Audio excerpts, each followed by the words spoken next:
2023లోనే most entertaining hit కింద నిలిచిన mad movie యొక్క అశోక్ అలియాస్ నార్ని నితిన్ యొక్క లేటెస్ట్ మూవీ అయిన అయితే రిలీజ్ అయిపోయింది గైస్. యాక్చువల్లీ ఆగస్ట్ 15న చాలా మూవీస్ రిలీజ్ అవ్వడంతో ఆ ట్రాఫిక్లో ఈ మూవీని చాలా లేట్గా చూశాను. బికాజ్ ఇది అండర్ రేటెడ్ చిన్న మూవీ. కానీ నాకు తెలిసినంత వరకు ఈ రిలీజ్ అయిన అన్ని మూవీస్లో కల్లా ఇదే best movie. Fresh screen play, fresh unique story writing, అన్నీ నిజంగా ప్రతి ఆస్పెక్ట్ చాలా యూనిక్గా ఉన్నాయి అన్నమాట. క్యాస్టింగ్ కూడా కరెక్ట్గా సెట్ చేశారు. అమలాపురం లొకేషన్స్ అన్నీ చాలా బాగా సెట్ అయినాయి. ఆ స్లాంగ్ కానీ, ఆ లాంగ్వేజ్ కానీ, ముఖ్యంగా ఈ నితిన్ కూడా మ్యాడ్ మూవీలో మనల్ని ఎంత ఎంటర్టైన్ చేశాడో ఇదే మూవీలో కూడా అంతే ఎంటర్టైన్ చేస్తూ ఉంటాడనమాట మనల్ని. అండ్ ప్లాట్ విషయానికి వస్తే ఫ్రెండ్స్ ఉంటారు మ్యాడ్ మూవీ లాగానే, ఒక ముగ్గురు నలుగురు. సో వీళ్ళందరూ చైల్డ్హుడ్ నుంచి బెస్ట్ ఫ్రెండ్స్ అయ్యి ఉండే, అందులో మన మెయిన్ లీడ్ అయిన హీరో యొక్క లవ్ సెట్ చేస్తానికి వాళ్ళు ట్రై చేస్తారు. అండ్ సపోజ్ విడగొట్టడానికి కూడా.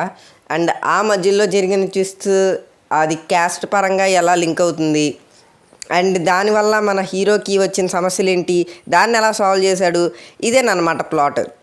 నిజంగా సినిమా స్టార్టింగ్లో చూడడం మొదలుపెట్టినప్పుడు మనం నవ్వుతాం. సినిమా ఎండ్ అయ్యేంత వరకు ఆ నవ్వు పెదాల మీద అలాగే ఉంటుంది గాయస్. ఎక్కడ ఇంచు కూడా బోర్ కొట్టదు మనకి. మొత్తం సినిమా అంతా ఎంగేజ్ చేస్తూనే ఉంటుంది. ఫస్ట్ హాఫ్ కానివ్వండి, సెకండ్ హాఫ్ కానివ్వండి, ఏది తగ్గలేదు. మొత్తం బ్యాలెన్స్ చేసుకుంటూ ప్యూర్ ఎంటర్టైనర్ కింద నిలిచాడు. ఇది ఫ్యామిలీతో కానీ, ఫ్రెండ్స్తో కానీ సజెషన్సే లేదు. ఒంటరిగా వెళ్ళండి, ఎవరితోనైనా వెళ్ళండి, నిజంగా మీకు ఒక మంచి ఫీల్ అయితే ఇస్తుంది. Really best feel good movie అనే చెప్పాలి.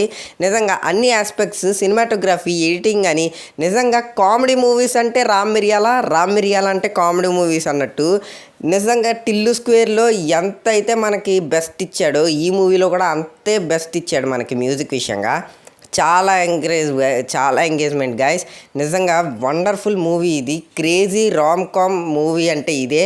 దీన్ని ఒక్కసారి కాదు, మీకు ఎన్నిసార్లు కుదిరితే అన్నిసార్లు, ఎవరితో కుదిరితే వాళ్ళతో ఖచ్చితంగా థియేటర్లోకి వెళ్ళి చూడండి. It's a must watch theatre experienced movie. నా పరంగా అయితే ఖచ్చితంగా చూడాలి. ఎందుకంటే ఇలాంటి మూవీస్ చాలా తక్కువ వస్తూ ఉంటాయి టాలీవుడ్లో. అంటే ఈ మధ్య బాగానే వస్తున్నాయి అనుకోండి. ఓవరాల్గా దీనికి నేను ఒక 4.5 స్టార్స్ ఇస్తా. యాక్చువల్లీ నా ఛానల్లో ఇదే హైయెస్ట్ రేటెడ్ మూవీ. ఇదే August 15th least rated movie అని మిస్టర్ బచ్చన్ కూడా వచ్చింది. మరి ఈ మూవీని మీరు చూసుంటే ఎవరితో చూసారు, మీకు ఎలా అనిపించింది కామెంట్ చేయండి. అండ్ ఇలాంటి రివ్యూస్ కోసం సబ్స్క్రైబ్ టు మై ఛానల్.